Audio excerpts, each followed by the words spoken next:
Şimdi ışıkları biraz kıs, derin bir nefes al ve yavaşça ver. Bedenini rahatlat. Ne bir saraya ne de büyük bir savaş meydanına. Bu gece seni yüzyıllar öncesine götürüyorum. Hürrem Sultan'ın gizli hazinelerine, derin bakan gözlerindeki anlamlara doğru yol alıyoruz. Sislerin, rüzgarın ve bilinmezliğin içine gidiyoruz. Sakinleş, zihnini serbest bırak. 1504 yılı Lehistan Krallığı'nın uçsuz bucaksız puslu sınırlarında Rütenya'nın sessiz bir köyünde bir papazın kızı olarak dünyaya gelen Alexandra için hayat bir nehir kenarında açan kır çiçekleri kadar saf ve huzur doluydu. Ancak tarih küçük insanların huzuruna her zaman sadık kalamazdı. Bir gece yarısı gökyüzünü delen sesler ve köylerini saran alevlerin kızıldığıyla Aleksandra'nın çocukluğu sona erdi. Tatar akıncılığının vahşi baskısı sırasında ailesinin çığlıkları arasında zincire vurulan bu 15 yaşındaki genç kız sadece bir esir değil, koca bir tarihin gidişatını değiştirecek bir irade olarak Karadeniz'in hırçın, soğuk ve karanlık dalgaları üzerinde bir köle gemisinde İstanbul'a taşınmaya başladı. Gemi ambarındaki açlık, feryat ve belirsizlik içinde Alexandra sadece hürriyetini kaybetmiyordu. O, vaftiz edildiği dinini, ana dilini, ismini, kendisini, Alexandra yapan tüm o kutsal geçmişini Karadeniz'in derin sularına gömüyordu. Osmanlı İmparatorluğu'nun başkenti İstanbul'un o devasa aşılmaz surları görüldüğünde Alexandra için dünya artık tanıdığı o eski dünya değildi. Köle pazarlarında bir eşya gibi süzülen, fiyat biçilen, en nihayetinde dünyanın en gizemli, en disiplinli mekanı olan Harem-i Humayun'un o ağır, yüksek kapılarından içeri giren bu kız artık resmi kayıtlarda bir hiçti. Saray düzeninde binlerce cariye arasında sıradan bir eşya, padişahın mutlak masasında sunulmuş bir figürandı. Ancak Aleksandra'nın içinde o soğuk taş duvarları bile ısıtacak bir kor yanıyordu. O esareti bir son değil, yeni ve devasa bir başlangıç olarak kurgulama dehasına sahipti.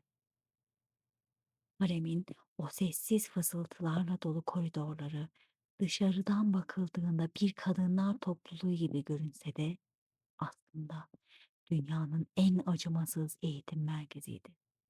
Alexandra burada geçirdiği ilk yıllarda başını öne eğip kaderine razı gelmek yerine çevresini gözlemlemeye başladı. Haremin sadece güzellik değil, mutlak bir zeka ve bir plan meydanı olduğunu hemen kavradı. Valide Sultan'ın otoritesini, harem ağalarının karmaşık ilişkiler ağını ve padişaha giden o meşakkatli yolu bir satranç oyuncusu titizliğiyle zihnine haritaladı. Türkçe öğrenirken her yeni kelimeyi birer mermi gibi zihnine yerleştirdi. Zira o dilin sadece iletişim kurmak için değil, bir imparatorun kalbine sızmak için gerekli olduğunu da biliyordu. O dönemde harem Beyazıt'taki eski sarayda bulunuyordu ve Alexandra devletin asıl merkezi olan Topkapı Sarayı'na ulaşmanın yolunu sadece fiziksel bir cazibeden değil, mutlak bir mücevher niteliğinde donanımdan geçtiğini anlamıştı. İslamiyet'i kabul edip saray adabını en ince ayrıntısına kadar özümsediğinde o artık Rutenyalı bir papazın kızı Alexandra değil, tarihin en büyük fırtınasının merkezinde dimdik duracak bir iradeydi. Kendi geçmişini küle çevirmiş, o küllerden doğacak yeni kimliği için kölelik zincirlerini görünmez ancak çelikten daha sağlam altın halatlara dönüştürmeye karar vermişti. Genç padişah Süleyman, cihanın mutlak hakimi olma yolunda omuzlarında dünyanın yükünü taşırken, aslında sarayın o şatafatlı kalabalığı içinde derin bir yalnızlık çekiyordu.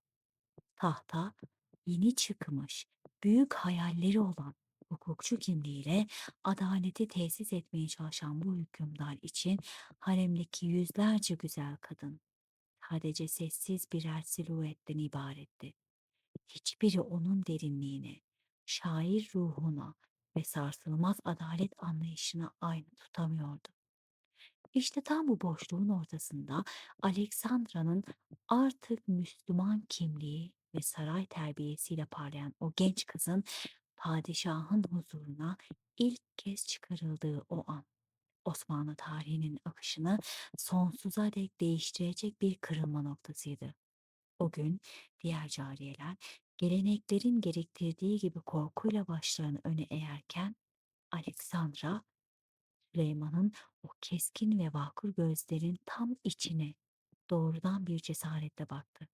O bakışta sadece bir hayranlık değil, bir meydan okuma, bir zeka kıvılcımı ve dünyadaki tüm acılara inat sönmek bilmeyen bir yaşama sevinci vardı. Süleyman bu genç kızın içindeki o benzersiz ateşi saniyeler içerisinde fark etti. Onun sürekli gülen yüzü, en zor sorulara verdiği zekice cevaplar, hazır cevapladığı ve haremin o ağır havasını dağıtan pes etmeyen neşesi nedeniyle o bizzat Hürrem ismini verdi. Hürrem, yüzü her daim gülen, çevresine mutluluk veren ve neşe saçan bir kadın demekti. Ancak bu neşe sadece dışsal bir görüntü değil, Hürrem'in en büyük savunma ve saldırı silahıydı. Hürrem'in yükselişi sanılanın aksine sadece fiziksel bir çekimden ya da bir gecelik bir ilgiden ibaret değildi. Padişaha sadece eşlik etmiyor, ona şiirler okuyor, tarihten ibretlik hikayeler anlatıyor, Batı ve Doğu siyaseti üzerine fikir yürütüyor ve Süleyman'ın sadece kalbini değil, çalışma masasını ve zihnini de paylaşıyordu. Kanuni gibi hukukçu, bir kuyumcu titizliğinde düşünen bir şair ve devlet adamı için Hürrem, hem fırtınalı denizlerde sığınılacak bir liman, hem de her adımda danışılacak bir yol arkadaşı haline geldi.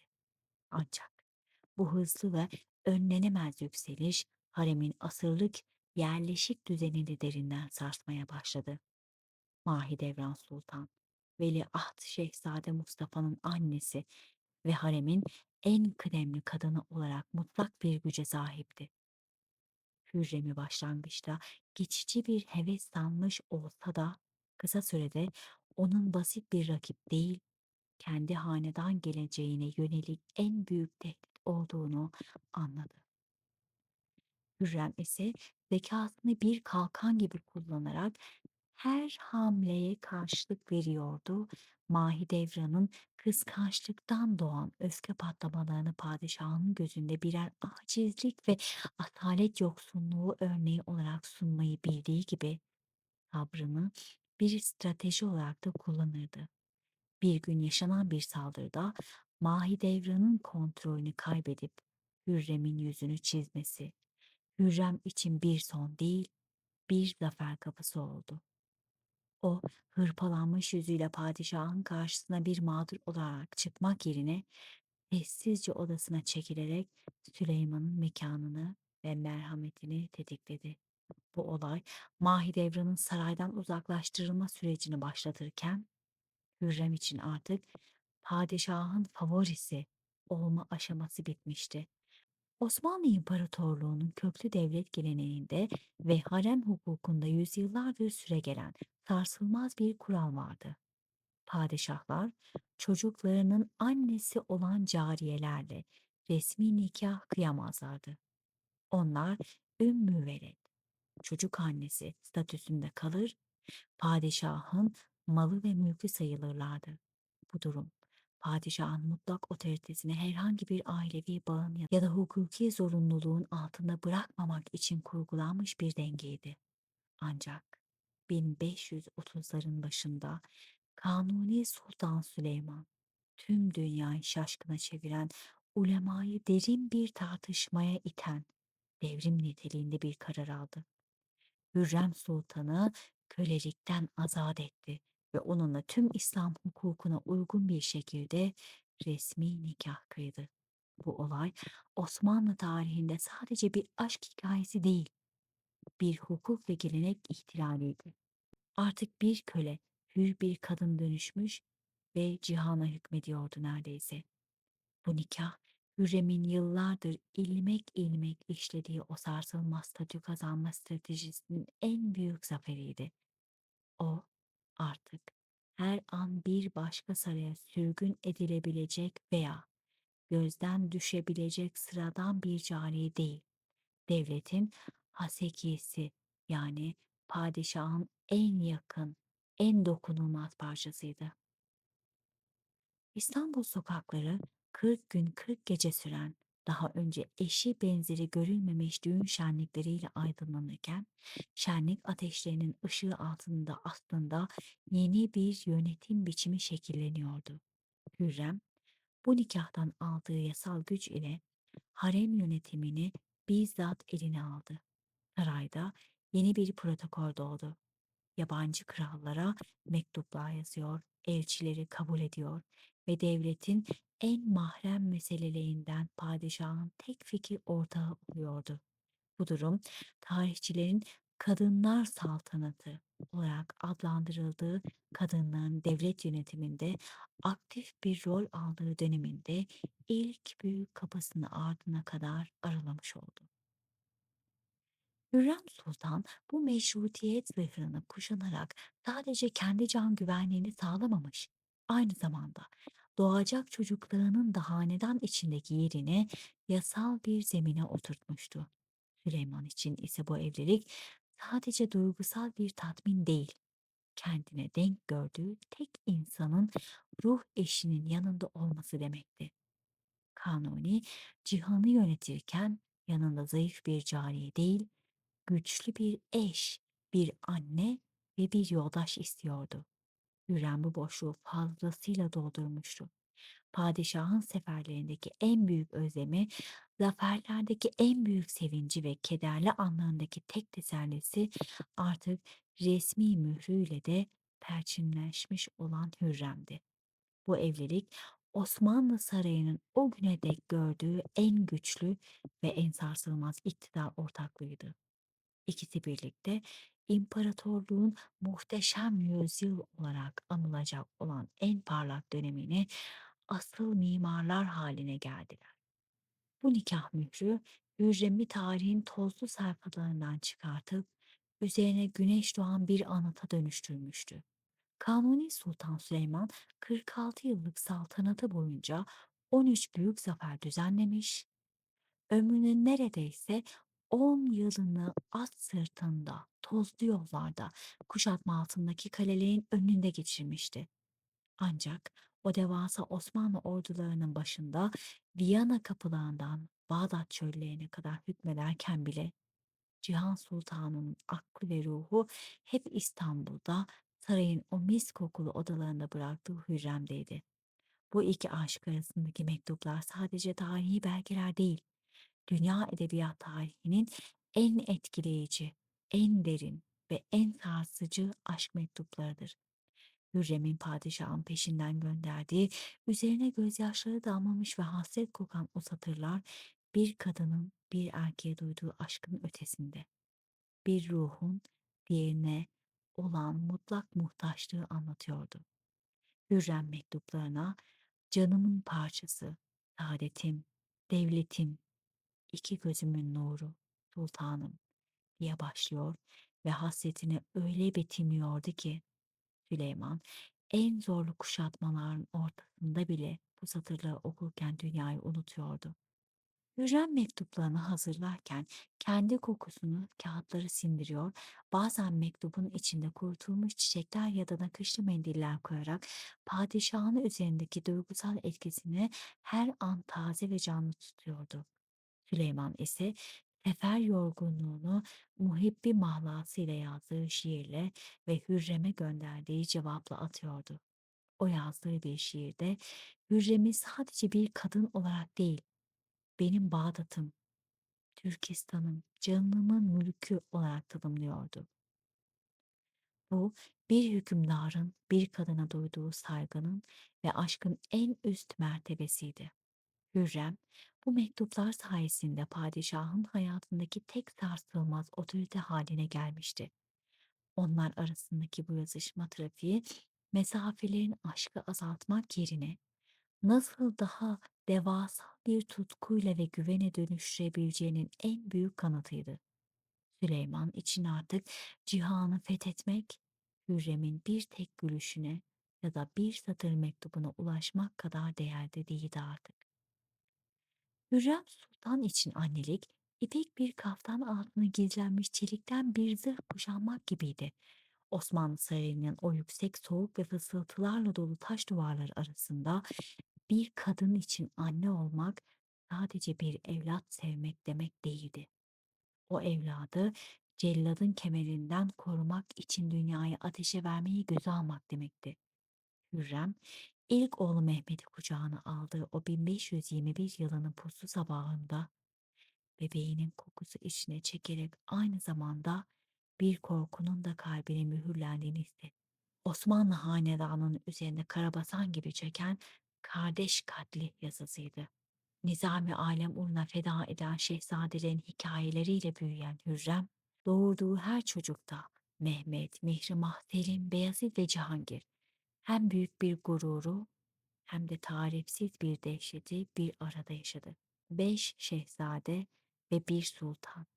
Her biri Hürrem'in canından bir parçaydı. Ancak her biri aynı zamanda birbirinin rakibi ve celladıydı. Hürrem'in anneliği tarihinin en korumacı ve belki en stratejik eylemlerden biriydi.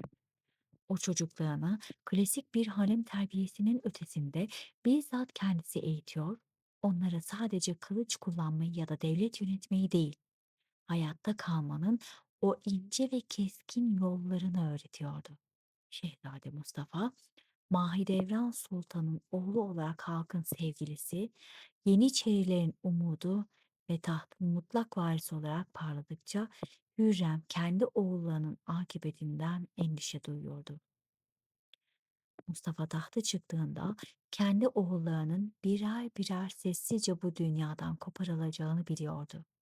Bu yüzden Hürrem'in hırsı olarak adlandırılan o devasa siyasi hamleler aslında bir annenin yaşatma çığlığından başka bir şey değildi. O, evlatları için bir istihbarat ağı kurdu.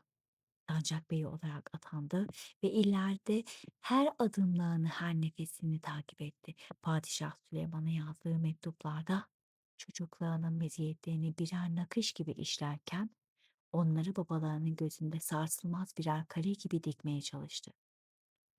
Hürrem'in şefkatli, özellikle en küçük oğlu Cihangir'in üzerine bir dua gibi titriyordu.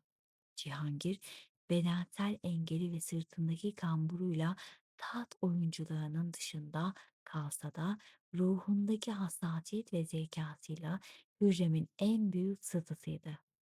Hürrem, Cihangir'in fiziksel acılarını dindirmek için gecelerce başucunda beklermiş. Bu onun dünyasında bir çiçek bahçesi gibi yeşertilmiş. Ancak bir yandan Cihangir'i okşarken diğer yandan Beyazıt'ın isyankar ruhunu dizginlemeye, Selim'in sessiz ama derin hırslarını yönetmeye çalışıyordu. Hürrem için iktidar bir ihtiras aracı değil, çocuklarının nefes alabilmesi için ihtiyaç duyduğu tek oksijendi. O evlatlarını mezara değil, tahta taşımak için her türlü fırtınaya göğüs gererdi. Bir annenin merhametiyle bir stratejinin soğukkanlığı arasında sıkışan bu ruhu, Osmanlı tarihinin en dramatik anne portresini çizdi. Onun her adamı evlatlarım yaşasın, dünya yansın. Diğer bir kadının sessiz yeminidir.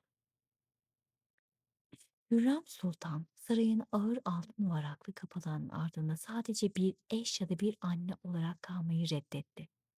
O, gücünü halkın refahına ve imparatorluğun estetiğine vakfeden bir iyilik mimarı olmayı seçti. Tarihçilerin çoğu onun siyasi manevralarını yaslada, Asıl Hürrem İstanbul'un yoksul mahallelerinde tüten aşevi dumanlarında ve şifahanelerinde inleyen hastalığın aldığı dualarda saklıdır. Osmanlı'da kadınların kamusal alandaki gücünü devasa vakıf eserleriyle tescilleyen ilk kadın Hürrem oldu. Bugün İstanbul'un kalbinde Aksaray ve Cerrahpaşa arasında yükselen o muazzam Haseki Külliyesi, Hürrem'in vizyonunun ve halkına duyduğu o gizli sorumluluğun anıtıdır. Mimar Sinan'ın dehasıyla henüz çıraklık döneminde keşfedilen bu devasa proje teslim edilirken Hürrem sadece taş ve mermerden binalar dikmedi. O, sosyal devlet anlayışının temellerini dağıtmış oldu. Külliye, camisiyle göklere yükselirken medresesiyle ilim, imaretiyle ise her gün binlerce fakire sıcak bir ekmek oluyordu. Ancak Hürrem'in en büyük devrimi külliye bünyesinde kurduğu Darüşşafaka yani bir hastaneydi. Burası sadece kadınlara özel bölümleri olan müziklerle ve su sesiyle ruhsal tedavilerin yapıldığı dönemin en ötesinde bir tıp merkeziydi.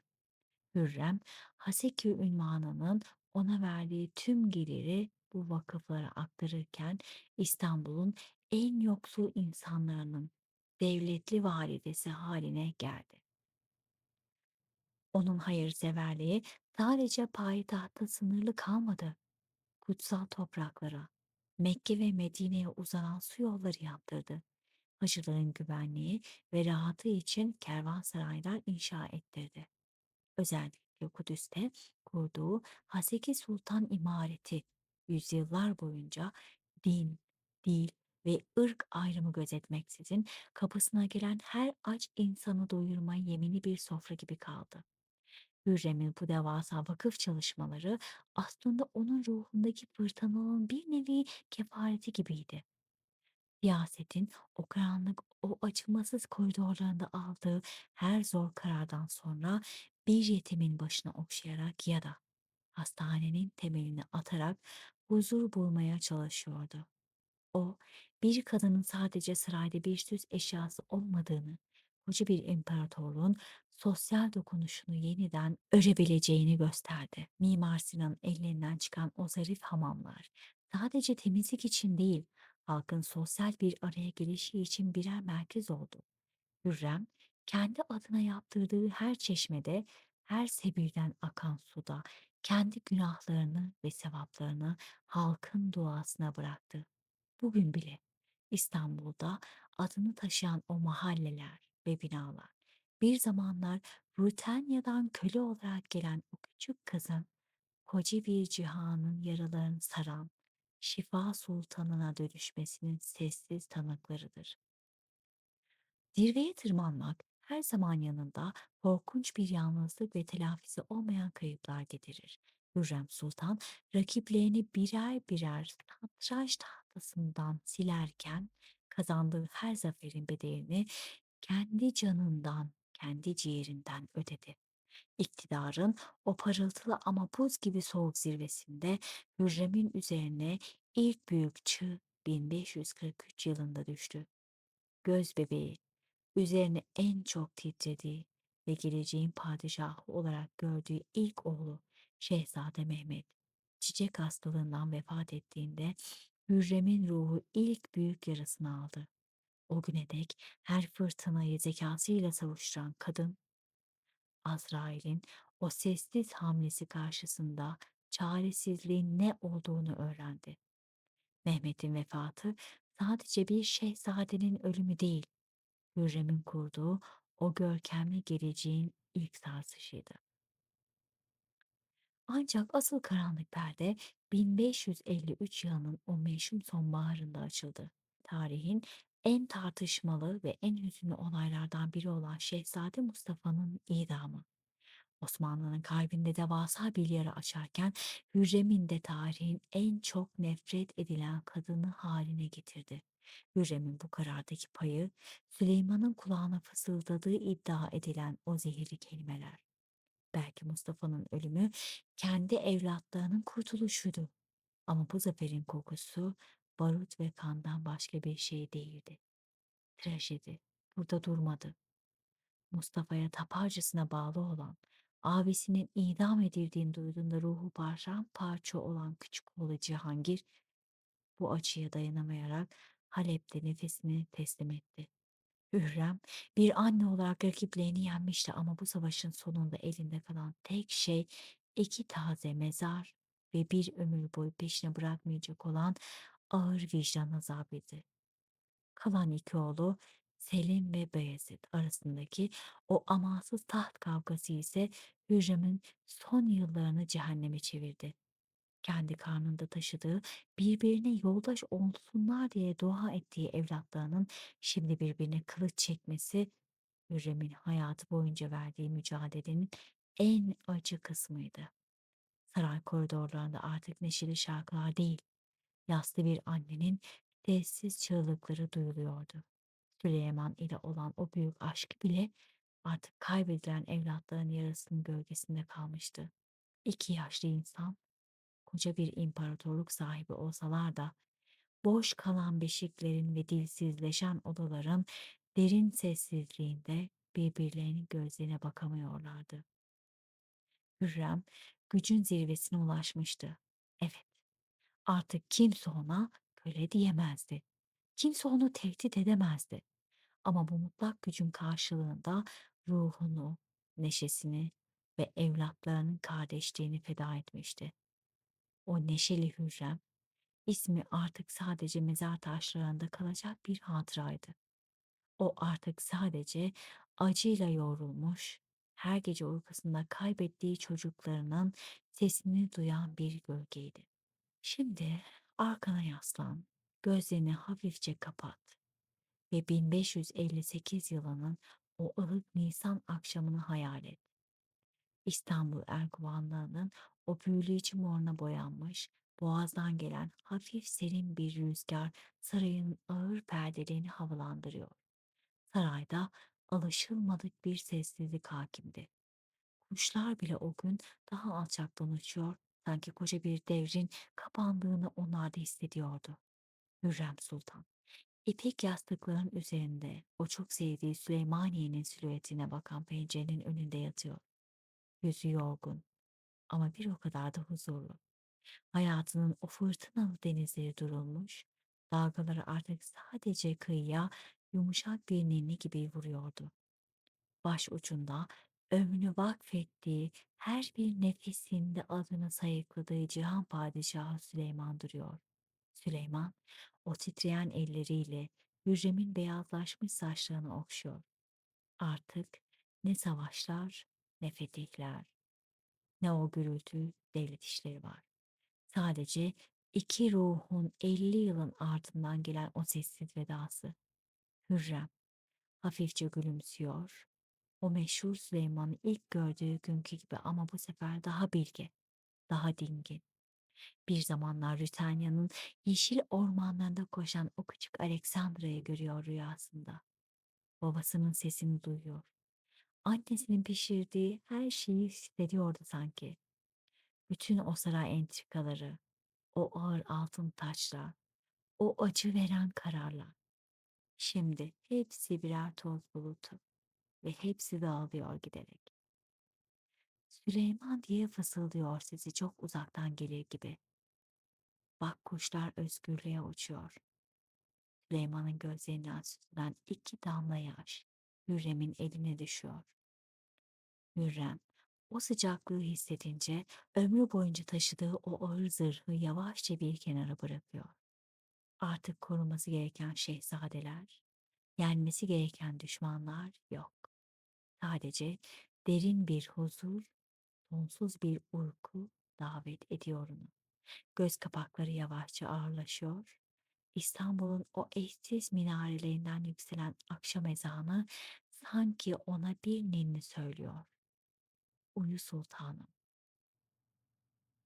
Hürrem nefesini verirken sadece bir kadının değil, bir efsanenin de son satırlarını yazıyordu. Ruhu sarayın o koridorlarında süzülüp gökyüzüne, yıldızların arasına karışıyor.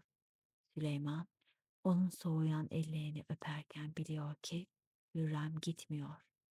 O artık bu şehrin taşına, toprağına, rüzgarına ve her aşığın kalbine mühürleniyor. Gece çöküyor.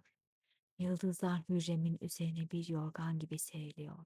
Ve cihanın sultanı ömrünün geri kalanını o sessiz uykuya dalan sevgilisinin hatırasıyla geçirmek üzere ilk kez bu kadar yalnız kalıyor.